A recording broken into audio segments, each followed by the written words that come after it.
Recording. Last month, we kicked off this set of virtual sessions with an overview of motivation when ADHD is part of the mix. Our panelist, Jennifer Massey, helped us to understand the continuum of motivation and how to integrate limitation and reward systems for our children and ourselves, possibly. Our local expert panel has returned tonight for an exploration of factors that enhance that parent-child dynamic that is often oh so fulfilling and yet so challenging and frustrating, kind of all at the same time. We'll also consider how that dynamic impacts our child's motivation. That wonderful panel consists of 4 ADHD experts, a counselor, a teacher, a social worker, and a pediatrician. We feel very fortunate to have them a part of this series. They bring a great range of knowledge and experience around helping the whole child. And will be with us for this entire set of sessions that we're going to do. So let me introduce them very quickly. I'm not going to go through their bios. We did that last time. If you would like to see them, you can go to the Camperdown website, look under workshops and training and read the whole bio. But with us tonight are Suzanne Siman, who is a licensed professional counselor at Carolina Center for Counseling and Behavioral Interventions. Wakesha Fogle, who's an educator, academic coach, and consultant with Wake Academy and Consulting. Jennifer Massey, who's a social worker and co-founder of Stillwind Ministries. And Dr. Sheila Woods, pediatrician and founder of Greenville ADHD Specialists. So again, a really great expert, and they are local. So I hope you get to know them a little bit better if you don't already. We're going to begin tonight with a keynote presentation from Susie Siman, and then she's going to answer questions related to the material that she discussed, and then the whole panel will come and be available to answer broader sets of questions from you all. And we would appreciate for you as the audience to stay muted, to use the chat box for any questions or comments that you have, and we will address them later on after the presentation. And then also, if you will, please just keep your video off, because hopefully that's going to help with any bandwidth issues we might have. We are also recording the workshop tonight, and it's going to be available on Facebook. The Children's Advocacy of South Carolina has a Facebook page, and through some other social media platforms. And you could always email me as well. I'm happy to share that with you. So without further ado, let me stop this screen and pull up our presentation so that Susie can get started. Tonight we're going to be talking about igniting your ADHD superpowers and building healthy relationships and removing obstacles to motivation. A lot of us have been focused on what we are losing or missing out on during quarantine, and tonight the challenge is to look at what kind of opportunities we may have in this unique situation. Often we may be worried about our children missing school or what are they doing with all their time, but we're going to focus on what they miss out on while they are at school, not just that they're missing school right now. And then also, what can I do now that I normally can't do? And there's lots of answers to that question that we'll be going through as we go, and more than we can even touch on tonight.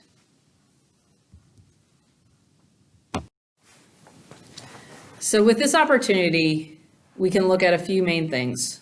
First, we're going to talk about observing, paying attention to our kids. This often involves observing without judgment, which is very hard for any of us to do, but especially as parents, it's difficult to not worry about what's happening in the future, worry about the maybes, but just looking at what's going on now. Where are their struggles? Where are they doing well?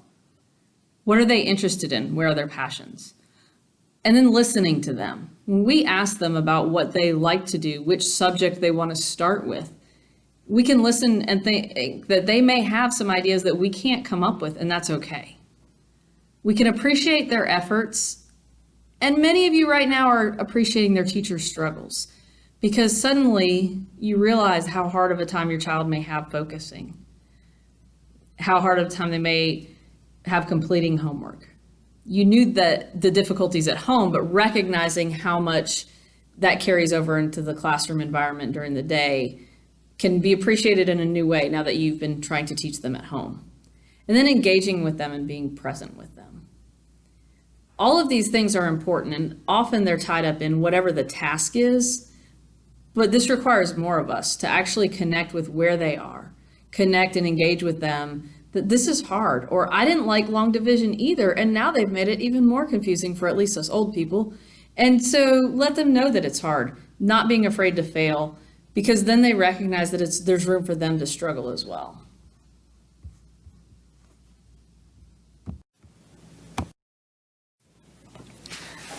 What they have been missing. This is focusing on some of the struggles that happen in the classroom. Schools are not made for children with ADHD or similar concerns. I spend a lot of my time working with children with ADHD, anxiety, autism, adoption-related issues. So many of the things that I'll be talking about will apply to all those children. They are not able to have the individual attention that they often crave or even need. They're not able to have a schedule based on their needs, snacks as needed, and the need to feel understood is not always met. And that may sound a little bit funny, the need to feel understood, but feeling understood is part of what helps us feel safe. The schedule based on our needs may also have a lot to do with they need a break, they need physical activity, they need to do different things in a different order, they need to do things in small chunks.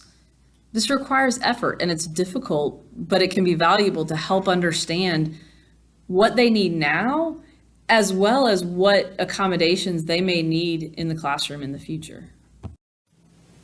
So when we talk about needs, this gets really confusing because we like to think that we understand the difference between needs and wants. A want is only a want when we understand that it's a want. So these kids that really feel these things are a need for them to be successful, feel their needs are not being met, even if it is something that is unnecessary from our perspective. So if we want to be set up for success, we need water, food, sleep, all those types of things. When we are even 10% dehydrated, our mood and focus are affected. Most of us are not hydrated. We get frustrated then when they have to get up and go to the bathroom, but that is part of what we have to deal with when we're making sure their needs are met. Children benefit from having breaks to check in on their sensory, dietary, and hydration needs at least every 2 hours. That's more frequent than they have at school. But let's take advantage of this time and see if we meet those needs at 2 hours. If that's not working, we go back to an hour and a half. If that's not working, we go an hour until we can get through the day without having meltdowns, total freakouts, and that's either the kid or the adult. So you might need to have a snack too while you're at it. And then the last part that I want to revisit from the last slide is feeling understood as part of being safe. This is the 3 parts of felt safety are that nobody's hurting me, I have my physical needs met, and I feel understood. When we don't feel understood, we are not safe. And that is why misunderstandings result in us going into that fight, flight, or freeze response. Their heart rate is up, their adrenaline's going. So if they don't successfully fight you off and beat you up, they're not releasing any of those hormones and adrenaline. So if we're having a misunderstanding, we need to take a break. We need to do something physical to help them release all those endorphins, release all those brain chemicals, so then we can come back. Otherwise, we just shove them down and they're just waiting for the next time. A lot of these kids, they may feel unsafe at school at different times. We think, but we know they're safe. And that's not the same. They have to know they're safe.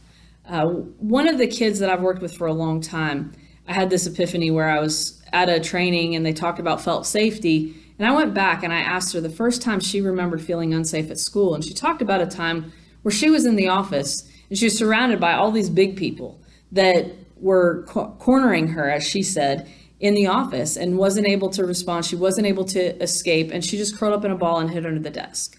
The next day when it was time to go to school, she was on the roof of the car and nobody could get her in. And this continued where she has not been successful attending school from the age of 12 to about 17 at this point. And a lot of that goes back to this repeated feeling of not being understood that resulted in not feeling safe. So keeping that in mind, when we have that type of response, that fight or flight response to math, let's talk about the math can't beat you up. Why does it feel like it's beating you up? You know, it's not the bear. What do you need to do for the bear? And let's teach them about the brain because we've got to help them move forward on these things. And if we can stop and see before we even turn the paper over, before they even see, but we say the word math or we say right, and they lose it, they're under the table, they're screaming, they're running away, then we can recognize that they're not feeling safe with this and that we need to make a bit of a shift.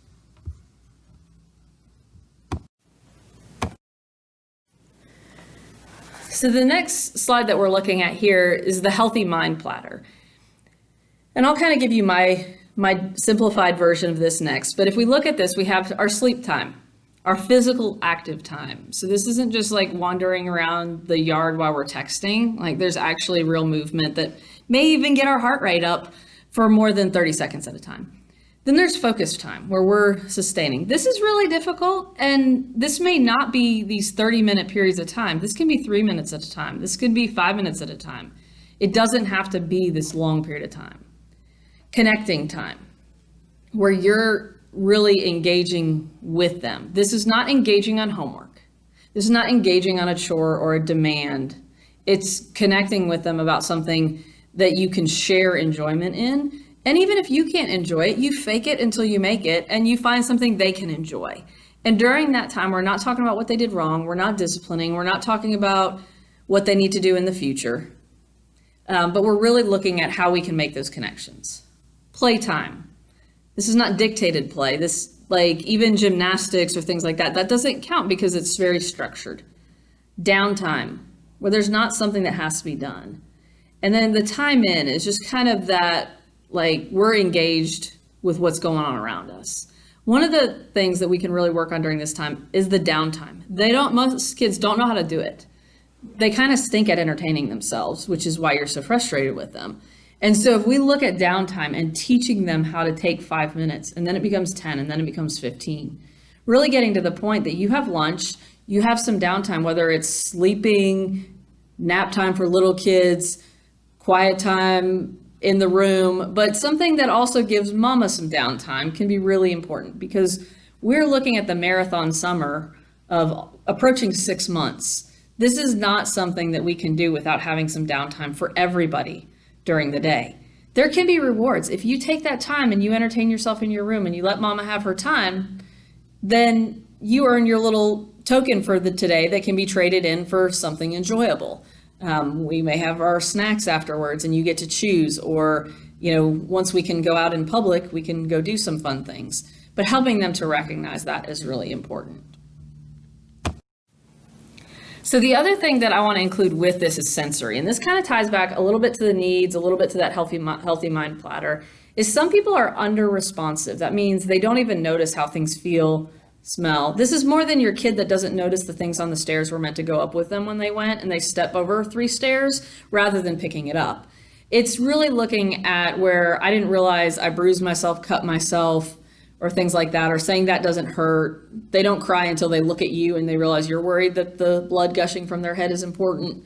And they just don't seem to be as responsive to that. And then there's some that are over responsive and they get overstimulated very easy by the slightest taste, smell, sight, whatever they hear, anything that's remotely repetitive can be a big deal with that. And with touch in this category, we're talking about tactile. So that might be a soft blanket that's soothing, something that feels rough. It can even be like the things in clothes that drive them nuts. The two we don't think about, and these are particularly important for kids that need more stimulation. It's vestibular and proprioceptive sensory input. So vestibular is about balance. This is the swinging on a swing, rolling, down a hill, things that get your inner ear moving. And that's what helps us orient to the world. And this stimulation, for some of us, it can be overwhelming very quickly. For others, they could spin all day long. Now, the really interesting thing about this is that the vestibular sensory input stays in our system for about 6 hours. This amount of time, it's hard to recover. So you think about when you go to a concert and you're still kind of like dazed and confused, or for us adults, when we go to like a trampoline park, if we're lucky enough to leave uninjured, we can't really walk straight for a while. And so helping them to recognize that and recognize where your kid's threshold is that. There's the kid that can jump for 2 hours. There's the kid that should not jump for more than 30 minutes, or they may be done for the day. So when they cross over that threshold, they go a step beyond it and they're not coming back. Just keep in mind how much time, how many jumps, and maybe make it an obstacle course where they're running and then they're stopping and doing 10 jumps on the trampoline. And then they're, crawling under the trampoline, and you got an obstacle course in your backyard. or drawn out with sidewalk chalk in your front yard. And then proprioceptive is pressure. The interesting thing about proprioceptive, especially for you teachers, is these kids that walk down the halls and can't seem to keep their hands off everything. It's not just they want to be a pain. Sometimes they like to touch the stuff, but a lot of times the proprioceptive isn't working quite right, and they're not realizing where their body is in relation to other people. I had a kid who was oversensitive to this, and I could put my hand right next to her and leave about 2 inches, and I'd ask her, "Am I touching you?" And she would say yes. I would take a pen and put it between my hand and her leg, and I would say, "See how that can go there?" "Yes." "Am I touching you?" "Yes." Because she could not separate "you're about to touch me" and "you have touched me." Those felt the same to her body. And so this can be really important when we see them not handling that proximity quite right and recognizing that. It can be part of the proprioceptive. This is where we have to practice. All those tapes on the floor for adults, this is what these kids need to know what 6 feet is. So if they can't tell that they're touching you, then recognizing what 6 feet is kind of crazy. I use with a lot of the younger kids I've been working with, I should be able to reach my arm all the way out and you should be able to reach your arm all the way out, and we still shouldn't touch each other. And giving them something that they have with them, their arm, to be able to measure that. And then just for parent effect, I also talk about arm's length normally. And then my favorite is the chicken wing, which you use for the kid that wants to sit on top of you when it's 150 degrees outside. You don't need to be touching. There's no reason for it at that moment. So there's snuggle time, and then there's the time where the chicken wing goes into effect and you need to give me some space. But if these kids need this input, making a sandwich out of a couple of pillows, doing the burrito blanket, rolling them up, giving them that pressure, having them carry heavy things. For older kids, this can mean they sit in their desk with a backpack on their lap, and that helps them to have that in a cool way. We're not sending a high schooler to school in a weighted vest. Like, that's just mean, and it's not going to work. It's going to create more problems than it'll solve. So having fun figuring out what their senses are, and you can do this at a basic level. If your child has a lot of problems with it, it's definitely good to talk to an occupational therapist about that. But if there's some basic needs, that's something that some counselors, especially if they're familiar with autism spectrum, they deal a lot with sensory things, but also there's some resources out there. I'm not telling you to Google treat your children, but just the basics. But if you're really seeing that you need to spend a lot of time on this, it's really good to get some consultation, at least with an occupational therapist. So how I break down that healthy mind platter is I think about time-fulfilling responsibilities. We have our education and home, and that is what 90% of everybody's energy has focused on. But I want us to focus on the other things. I want all the kids I work with, I've challenged them. I want you to spend time learning something that you choose. I want you to spend time doing something not on a screen. I want you to spend some time outside, some time doing some real movement. That means like getting your heart rate up 20 minutes at least. And then I want connection time. So if we look at all these different pieces, we're spending 90% of our energy on something that we know won't necessarily carry over beyond May. It's not that I want them to neglect their schoolwork. I know we're winding down on that. But what they learn in May, we already know they forget in August, let alone when it's just trying to get through so mom doesn't have to scream anymore. So I want us to focus on how we can do things that can last and make an impact on how they can move forward. So what can I do now? Learn skills that will support their learning in the fall. So if we think about younger kids, I think about multi-step directions. Can you follow directions? If you're crashing and burning academically, do this with tasks around the house. Can I ask you to take this upstairs and bring me something down from upstairs, and you remember them? If not, then take a piece of paper and make a bracelet around their wrist and write the 2 things that you need them to do. Can they follow the directions with it attached to their body? If not, then invest in Alexa and have her remind him as soon as he gets upstairs. And that way they can nag them all day long. A side note on that, I have a client who's discovered that through the Alexa app, you can have them remind your child by name of all the things they need to get out the door in the morning. So you should have brushed your teeth by now. You should have eaten breakfast, and it's all timed. This can be especially important for these kids that don't regulate time, and that's part of the executive functioning that goes with ADHD. The inner tick-tock is more like tick-tock, and then, maybe I get back to tick. I don't know. I can't decide. And so helping them, they don't feel the time. And so we need to give those external regulators for that. Understand the value of self-regulation, understanding what it is, that they're not always having to come back to you to regulate, because when they're only regulating with you and you're their main source of comfort, then they're holding back all those things all day and they can't even begin to regulate until they get home. Another aspect is recognizing cause and effect. A fun way to do this is actually to use, if you look up Rube Goldberg, or if you think about the game Mousetrap, where there's, you click one thing and then it takes like all these different ridiculous steps to get to solving whatever the problem is. But you see that cause and effect. You can do that with dominoes. You can do that with different Lego things. There's some different resources out there to make the little machines with Legos. It doesn't require a whole lot of fancy stuff. These are things that you probably have in your house. So helping them to understand those, helping them to see that one thing affects something else. Because if they're not grasping that on a concrete thing, then they're definitely not going to recognize that with relationship. So when I look at it and say, you caused us to have a bad day, well, that was your choice. I didn't do anything. I was having a bad day. You can have a good day if you want to. But they don't quite recognize their impact on others. And the last one is frustration tolerance. And so this is starting with small challenges in things they enjoy. Let's see if we can build this harder thing out of Legos. Can we do this more difficult puzzle? Let's see if we can learn this game together or learn some new art and craft skill together. And so they get to see you handle your frustration well. This is not the time to lose your temper. So fake that you don't know how to do something if you don't have that good of frustration tolerance yourself. And, even try icing a cake or something like that. We're all eating more sweets than we should anyway. So we might as well have some process and some learning that goes involved with it. So these are more than academic skills, but they translate back to the academic success in the fall and help build relationships and connections now. So that's the big piece of, we get this idea that we can work as a team. For the older kids, part of what this can look like is helping understand how their brain works so that we can help them to study and use their time most effectively. Because if we're just trying to work hard and not smart, we're really missing out on a lot of things that can be going on. So helping them to recognize those things now can make a big impact. Sometimes with the older kids, we do need to pay a little more attention to what are the skills they have missed out on academically. But instead of saying, I know you missed some of geometry, let's do some more geometry. But I finished geometry, I don't want to do it, this is stupid. Instead, just focus on, let's do an SAT prep math thing. That'll help you be ready and make the Algebra 2 stuff seem easy.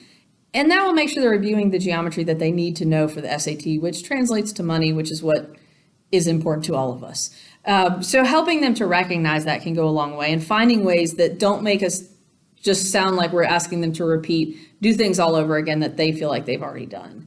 But if we get this relationship, we get these, skills that we're bringing together, we can go a long way. So overlooked opportunities. These are a few things that it's not always in isolation, so we need to probably consult physicians on a couple of these things. If your child has been not doing well with their medication, there's something that's just not quite clicking, this is a great time to do a readjustment. We have a little extra time. There's time to go to what you think you need, and then come back to your previously best found solution if needed. But we've lowered the stress as far as external stress. The home stress is still there and sometimes higher than you'd expect. So depending on how your child's doing with that, it's a great time to evaluate that. Sleep schedule adjustment. And some of you are like, but our sleep schedule is the worst it's ever been. All right, if it's just average bad, mark in your calendar July 15th and start working on your sleep schedule then, and get onto this time zone by the time school starts. If you have kids that are not sleeping while it's dark out, we've got to work towards that. Sometimes it even means you're staying up, you take them the opposite way, where they have to stay up all the way till morning, and then you let them sleep, and then it's an hour later until you get back to the time when they would normally go to bed. But this is also great for younger kids with working on sleeping in their own space, because it's one of the few times that we don't have to worry about if they didn't sleep well or we didn't sleep well. We're not going anywhere. We can work through this. So they know you're not going on there. That also gives them security, because a lot of these kids are worried that you're going to leave while they're asleep. And so if they're able to recognize that, we can move on and kind of help them see that. The last part of this slide is relational repair. When we do relational repair, we're making it about them, not about tasks. This isn't do my favorite thing. This isn't clean the house with me. This is about connecting with them on something they enjoy, letting them try to teach you something, and helping them just enjoy spending time with you, watching the movie they like. Sometimes this is easier when we're not so rushed. We don't feel like we have to use our time in a certain way. And so we're able to get a little more attention on how we can help them. So how does this connect to motivation? So if we improve connection, we'll increase our understanding of our children and our responsiveness from our children. This allows us to build trust that you will follow through with the external motivators. We often promise things. We say, maybe later, yeah, we can do that. And we forget. It's not because we don't want to, but we legitimately forget. And they don't believe us.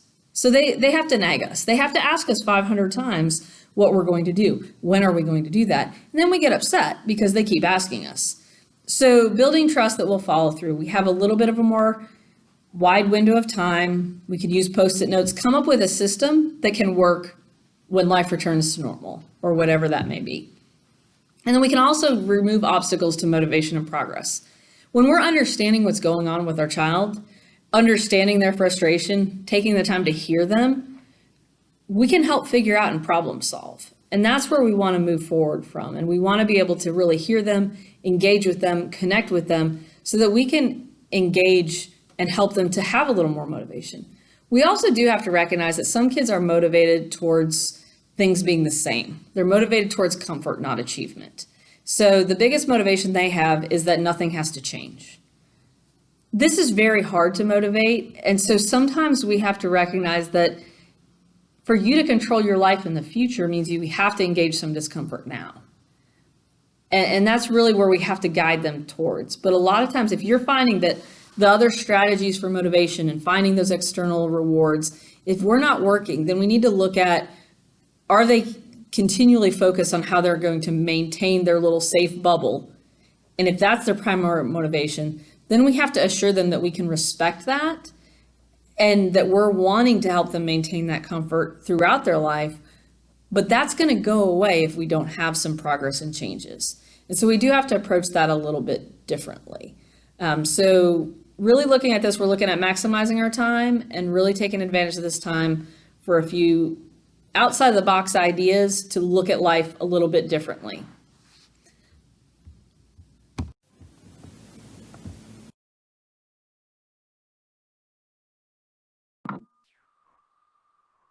Hey, Kate, you seem to be on mute.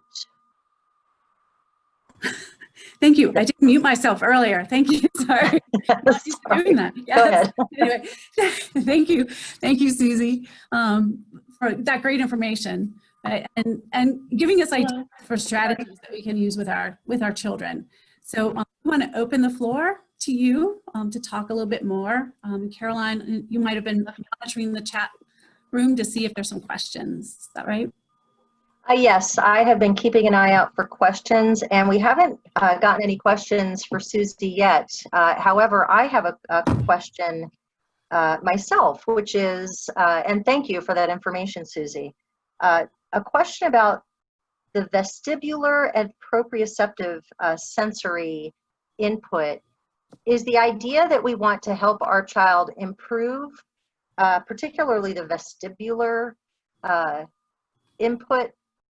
So the idea is that a lot of kids that have ADHD or other issues, they may be a little more sensitive to these things, and it can be either a great release that helps them prepare to focus, or it can be something that helps them regulate when they're upset and frustrated. And so that's really where we're trying to look at the vestibular from, is being able to see, how do we want to go about this? What can we do to help them regulate? Or if they're just going throughout their day, there's things that leave them very irritated or frustrated. And that's really where we like to monitor that. But the primary focus for this would be, if your kid's getting frustrated, they need that break to focus. And you notice that they keep going to the swing or spinning around, or even kids that will pace at a rapid pace, where they'll go to the end of the room and spin around and come back. There's a vestibular focus to that. And so helping them to recognize and use those strategies by observing them to help them regulate in harder situations. That makes sense. Thank you. And so I'd love to open the discussion up to the rest of our panel. Maybe you could, I'm not sure if you all have some other questions. I see we do have some questions coming in now.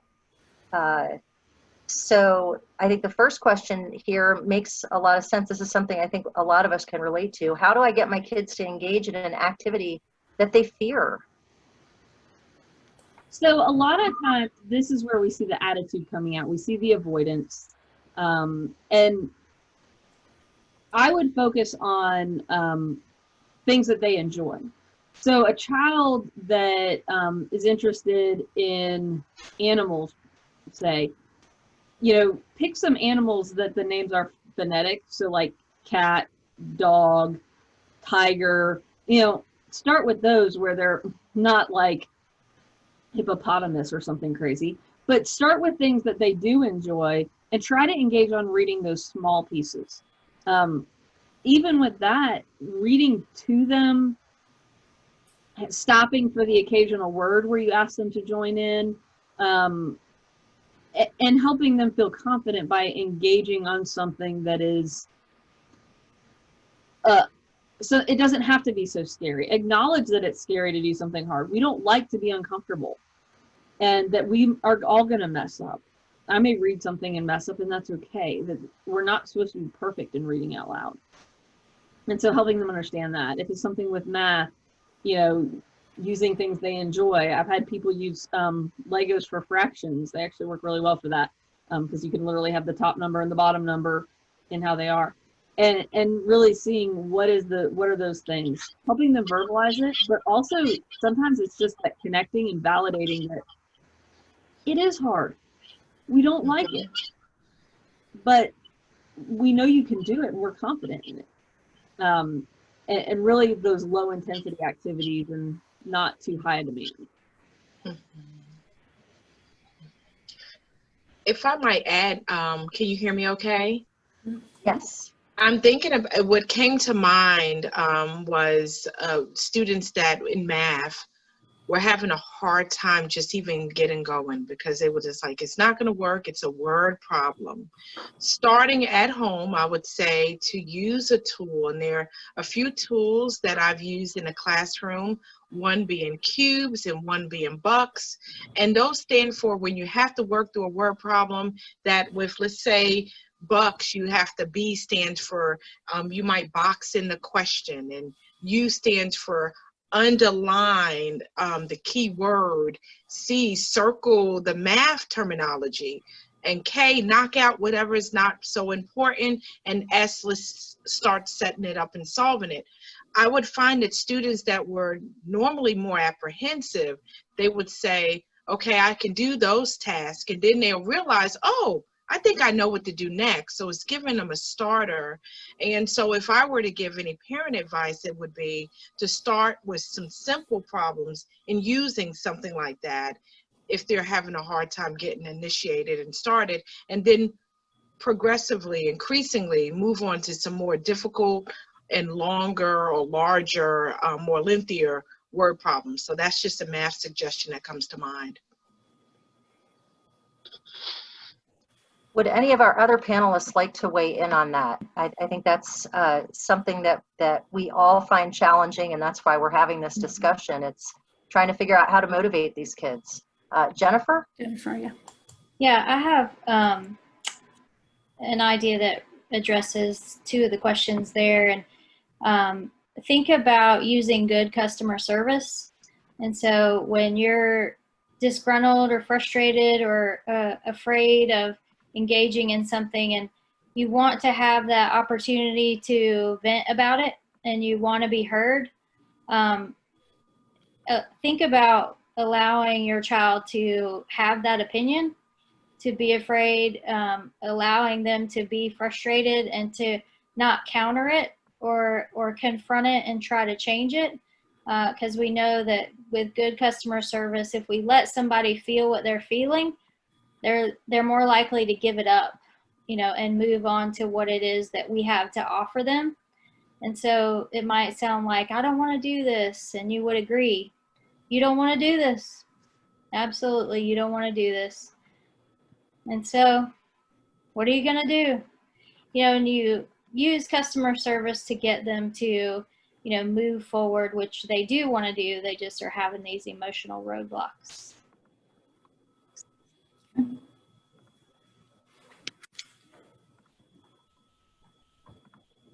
So we had another question, and this this is something that we also deal with. I joke with my friends that I'm a recovered or recovering perfectionist. What about those kids that can't get started because it has to be perfect, right? Wakesha, did you have? Oh, I'm sorry. I was just raising my hand because I'm a recoverer. I'm recovering too. I think one of the big keys with that is helping them understand that it's okay to make mistakes. And so breaking the task into smaller pieces, because then I feel like I can be successful with this small chunk. Yeah. And then I go to the next one. And I also find it's really important to make sure they understand the difference between action feedback and character feedback. And my, 8-year-old friendly example is, if I tell you to stop picking your nose, you know exactly what I expect of you and you can do it. If I say, oh, you're disgusting, that's a character feedback. You don't know what I need you to do. So really watching when you're giving that feedback, that we're making sure we're setting them up for success. And even hitting head on, like, I know when we say you have to fix something, you might feel like we're calling you stupid. But I want you to have the chance to show how smart you are. Like, that's why I want you to fix it, because I know you can do this. And trying to reframe that. It is hard when they don't want to start, or one of the other questions that came through was the bad attitude from the start. And, some of that has to do with them viewing this as their time. And I find a lot of kids, when they're at home, if they think of it as their time. And so this whole new to being at home really stretches that out. But helping them see where their time comes in, and, whether it's a visual schedule with, chunks of time blocked out where they see, this is the fun time you get, this is what you have for this, and if we get started. And so helping them then kind of track their time throughout the day. This was the time it took us to start. This is how long we worked.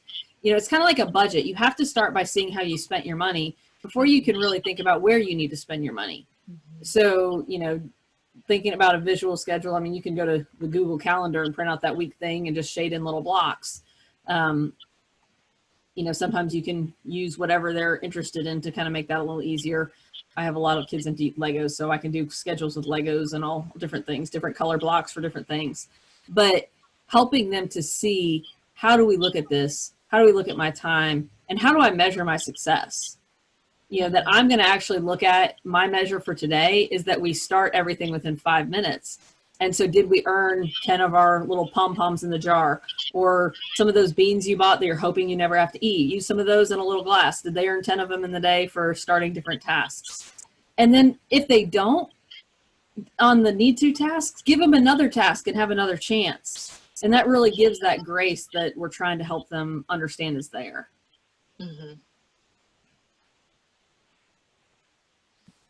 Yes, Jennifer had a thought. Yeah, I have something to add about the perfectionism, particularly for children who are kind of wired towards that way of thinking, which we do find it related to personality wiring. And so I think that it's really important for people who have a tendency towards perfectionism to provide less reinforcement based on performance and more reinforcement based on presence. So getting to the homework, you're good. Waking up, you're good enough.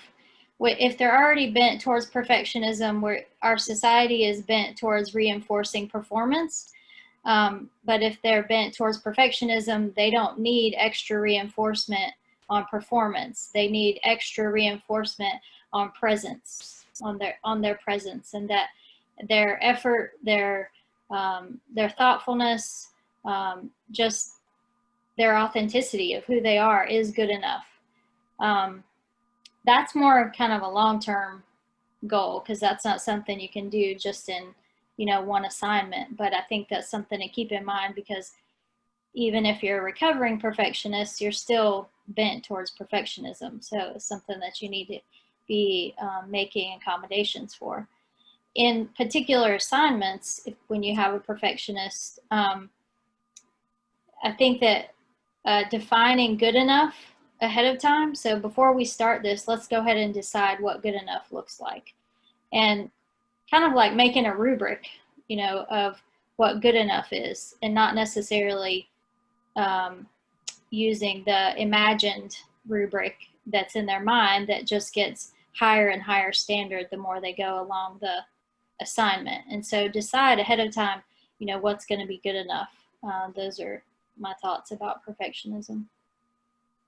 I think sometimes even helping with that rubric is having them come up with what the rubric would be for someone else. Mm-hmm. Because that often helps them to recognize that sometimes their standards for themselves aren't the same that anyone else would be held to.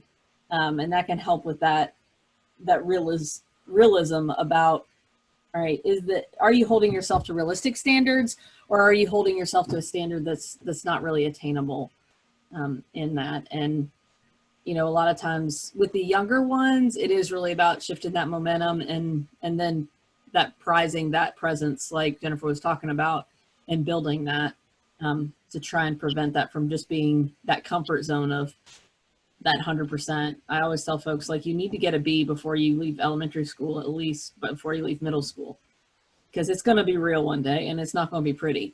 So, being able to accept that and finding ways to show them accepting that and recognizing that in yourselves as well. Because typically I find that one parent also mirrors that same perfectionist tendency if we see it in the kid.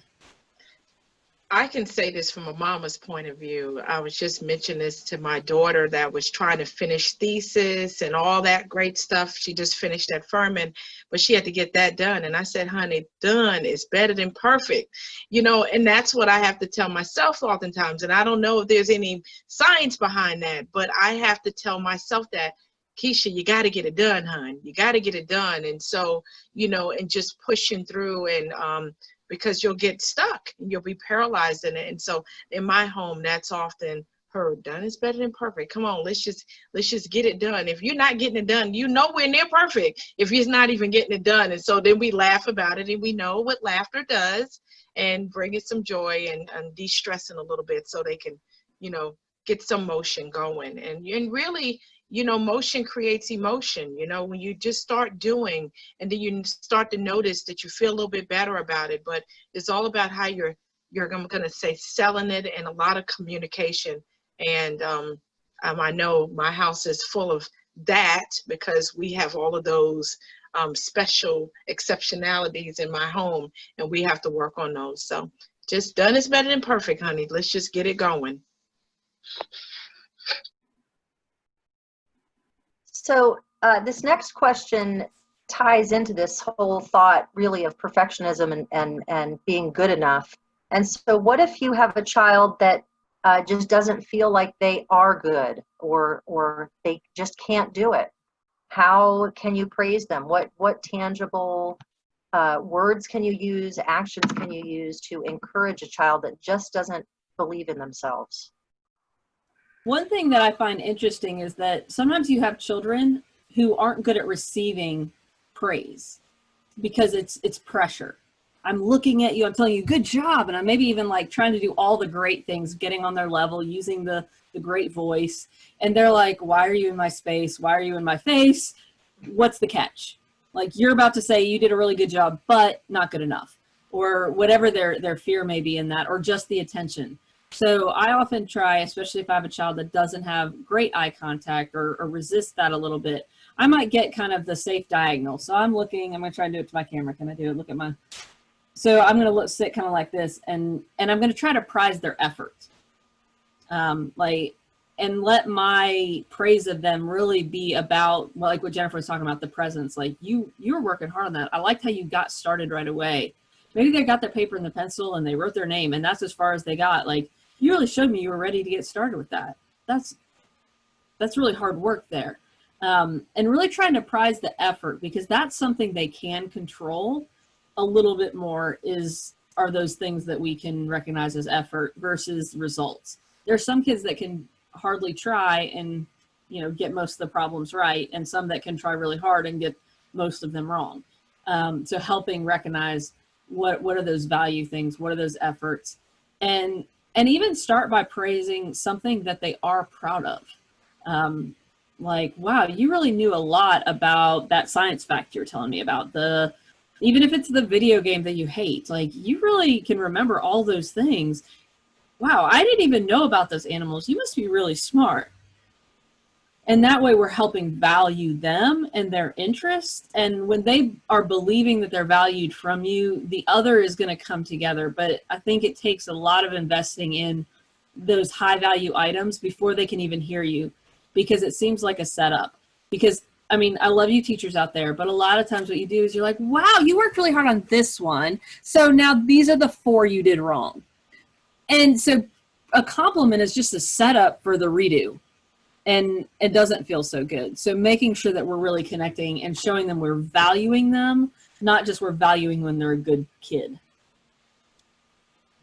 And I want to respond to the other half of that question from that mom who said the child responds that he's no good when you're trying to praise something he or she has done, or even just the fact that they've gotten started on something.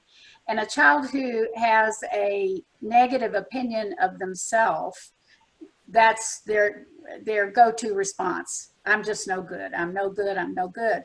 And sometimes that can be an indicator of mood issues, along with some ADHD possibly. So it's not something you want to totally ignore. But on the other hand, if you explore it a little bit more, what is your child good at? What are they good at? Like Susie and Jennifer have been talking about, praise the things that they enjoy and that they really are very good at. ADHD kids hear negative statements from adults 12 times more commonly than they hear positive statements from adults. That's just their life. And so when a child is saying back to you, I'm no good, I can't do it, I can't, that's because that's what they've been hearing. And so they're parroting back what we unintentionally often say to them. And so it is really important to shift that, reframe that picture, and encourage, be positive, catch them being good. Thank you, Dr. Woods. Yeah, I have a couple additional different perspectives just to give everybody a kind of we'll give everybody a broad range of ideas. If you hear something you've already tried, then maybe you can hear something that you haven't tried. But one of the things that I notice ADHD kids do is compare themselves to the typical children. And so comparison is the thief of joy. Mm-hmm. And so you might find that they are comparing themselves. You actually might find that you are comparing them, which you want to not do under any circumstances whatsoever. Being cautious of comparison, because in ADHD or even learning disabilities, they will fall short. And so even if they do feel like they're good at some things, if they're stuck in a comparison thought process, they will always find a reason to not be good enough. So really steering away from comparison yourself, and also just pointing out that, comparison it's not helpful. It's unproductive. There are no two people are the same, therefore they really can't be compared. The other kind of reverse psychology idea that I'll give you to try in case you've tried everything is not to try and change their mind. So let there be room for two opinions, mine and yours. And so if he has a reason, you know, if you've tried all these other things, and if he has a reason to believe that he's not good, then let him have that reason, and you clarify that, to me, you're more than good. To you, you can be not good. To me, I'm grateful for you. So give praise as it is your opinion, but not that you're trying to project onto him to own that, because there may be something going on in his thinking that he doesn't want to own something that you give to him. It's got to be his idea. So let him own his opinion and see if that allows him to change it, simply because you're not trying to project onto him. Another thing that I found too in the classroom is that students might think that they're not good because it's taking them a little bit longer to go through the process of figuring it out, that thought process. And so as a parent or even as a teacher with dealing with the students, just like was just said about the comparison in time, wait time is so important.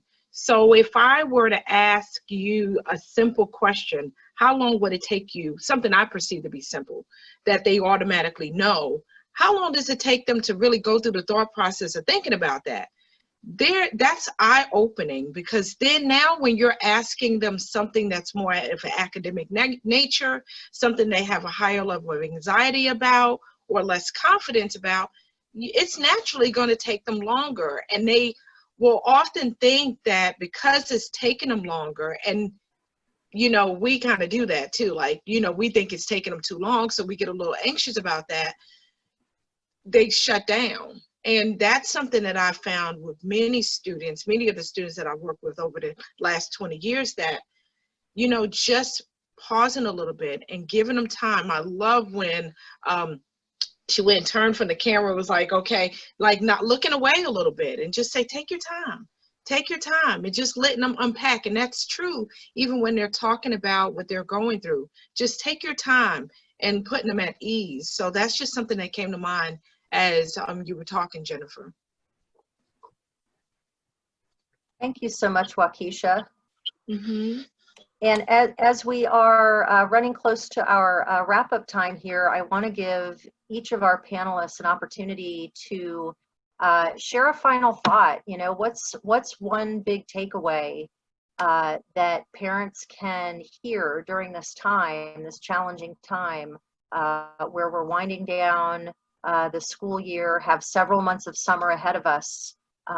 What's one great takeaway that you would want to share with our parents tonight? I'd like to share that each parent needs to give themselves a pat on the back. You've made it this far, and that's pretty amazing. And give yourself, like Susie recommended, when kids have quiet time, you need a mental break as well. You get it if you're actually going to work. Usually you have some sort of a lunch break or a break. But when you're home all day and your children are home all day, you can miss out on those breaks, and it's important to have them. Absolutely. Thank you. I think my big thing is just really looking at connecting with your kids during this time. Go old school. They haven't played the games, done the puzzles, done all the things that we might have done as kids. And yeah, they're going to tell you it's stupid, but they've watched enough YouTube to like drown all the brain cells they have. So there's a little bit of openness that comes out of that. But really challenging yourself to not be critical, to just notice what's going on without judgment. So, oh, I noticed you doing this. I noticed you were doing that. Like, I like how your brain works. Even if it's totally backwards from how you think they should be doing something. And just spending that time. You know, I ask a lot of my teenagers, what would it be like if you spent 20 minutes and your parents didn't ask you comment on school or comment about your behavior? And they all say, my parents could never make it that long. They couldn't spend 20 minutes with me without criticizing me. So let that be your challenge. Maybe you start with 5 to make sure you can win, because we all like to win. But can you make it 5 minutes, engage with them without a criticism or without a judgment, and then grow from there? Because that's really what we don't normally have time for, is slowing down and pushing ourselves towards that. And in this time when we don't have a lot to look forward to, and that's really taking its emotional toll on all of us, look forward to that time. Help enjoy your time with them. And yeah, it requires totally shifting gears. It may be getting out the sprinkler and having them run through the sprinkler because you don't want to take them to the pool, you know, and the small ones are sold out at Target for a lot of people out here. But, you know, help them recognize, help them see that you value them and your time with them is important. One thing that comes to mind for me is something we use out in the business world, that facts tell but stories sell. And I believe that to be true. You know, they're our little customer. You know, we want them to, you know, to get it, right? But just being transparent. I think that I've made the most headway as a parent, and even as a teacher, with being transparent and seizing those moments where it might have been a little awkward and I had to show my slip a little bit so that they could see that I'm human too, and that I'm not so perfect and it's not as it needs to be. And so those stories and those moments of transparency, stealing the story, even if it's not your own narrative, and sharing with your kids those things so that they can see that there are others that might be experiencing what they're experiencing, and those stories are triumph. And so stories sell, y'all. And that's what I would like to share with you guys. I would share that there are many, many, many, many paths to success. More paths than you even know about. And so please resist getting your child on a path that you feel like is going to be successful.